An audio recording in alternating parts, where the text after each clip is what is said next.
तो है दोस्तों, नमस्कार, welcome back to the another new video. मैं हूँ आपका दोस्त रविराज डमरे और आप देख रहे हैं हमारा यूट्यूब चैनल RMD स्टार्स।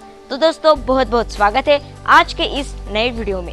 तो दोस्तों, आप सभी को पता ही होगा कि आज है 14 नवंबर, यानी कि हमारी इस भारत देश के प्रथम प्रधानमंत्री और हमारे बालकों के सबसे प्यारे चाचा नेहरू जी की आज जयंती है, यानी कि पंडित जवाहरलाल नेहरू जी की आज जयंती है। तो इसी के उपलक्ष्य में मेरा भाषण आपके सामने प्रस्तुत करना चाहता हूँ। और हाँ दोस्तों, हर वर्ष पंडित जवाहरलाल नेहरू जी की जयंती बाल दिवस के रूप में भी हर वर्ष बड़े धूमधाम और बड़े उत्साह के साथ मनाई जाती है। और हाँ दोस्तों, चाचा नेहरू जी अपने जेब में सदा एक गुलाब का फूल रखते थे।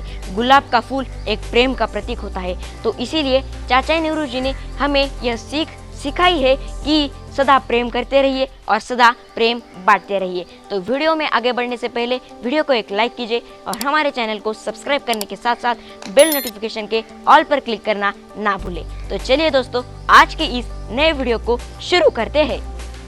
भारत के पहले प्रधानमंत्री रहे पंडित जवाहरलाल नेहरू का जन्म 14 नवंबर 1889 इलाहाबाद में हुआ था। उनका जन्मदिन बाल दिवस के रूप में मनाया जाता है। उनके पिता का नाम मोतीलाल नेहरू था, जो एक धनाढ्य परिवार के थे, और माता का नाम स्वरूप रानी था। पिता पेशे से वकील थे। जवाहरलाल नेहरू उनके इकलौते पुत्र थे और 3 पुत्रियां थी। नेहरू जी को बच्चों से बड़ा स्नेह और लगाव था और वे बच्चों को देश का भावी निर्माता मानते थे। जवाहरलाल नेहरू को दुनिया के बेहतरीन स्कूलों और विश्वविद्यालयों में शिक्षा प्राप्त करने का मौका मिला था। उन्होंने अपनी स्कूली शिक्षा हैरो और कॉलेज की शिक्षा ट्रिनिटी कॉलेज लंदन में पूरी की थी।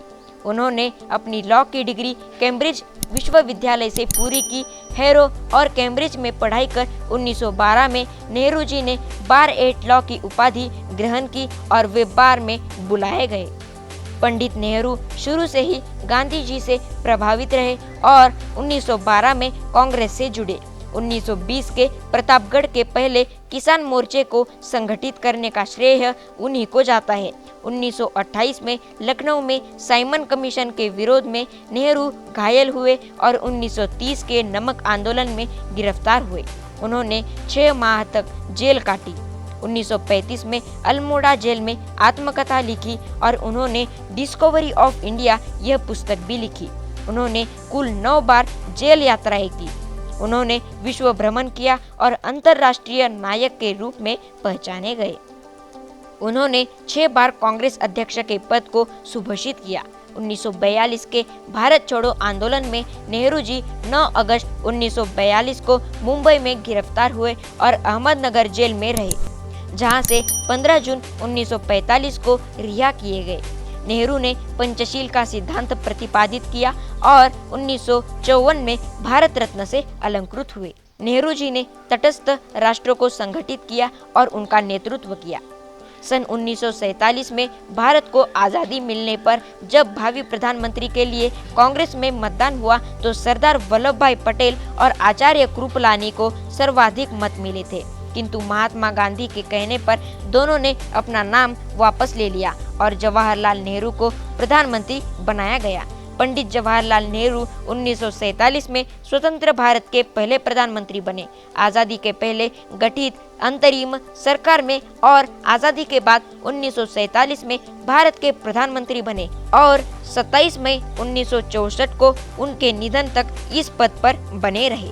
नेहरू पाकिस्तान और चीन के साथ भारत के संबंधों में सुधार नहीं कर पाए। उन्होंने चीन की तरफ मित्रता का हाथ भी बढ़ाया, लेकिन 1962 में चीन ने धोखे से आक्रमण कर दिया। चीन का आक्रमण जवाहरलाल नेहरू के लिए एक बड़ा झटका था और शायद इसी वजह से उनकी मौत भी हुई। जवाहरलाल नेहरू को 27 मई 1964 को दिल का दौरा पड़ा, जिसमें उनकी मृत्यु हो गई। पंडित जवाहरलाल नेहरू के कार्यकाल में लोकतांत्रिक परंपराओं को मजबूत करना, राष्ट्र और संविधान के धर्मनिरपेक्ष चरित्र को स्थायी भाव प्रदान करना और योजनाओं के माध्यम से देश की अर्थव्यवस्था को सुचारू करना उनके मुख्य उद्देश्य रहे। और इतना ही नहीं, पंडित जवाहरलाल नेहरू जी को अपने भारत देश का राज्य कारोबार चलाने के लिए सशक्त हिंदी भाषा को आग्रह किया, क्योंकि भारत देश के लोग हिंदी भाषा को ही जानते थे।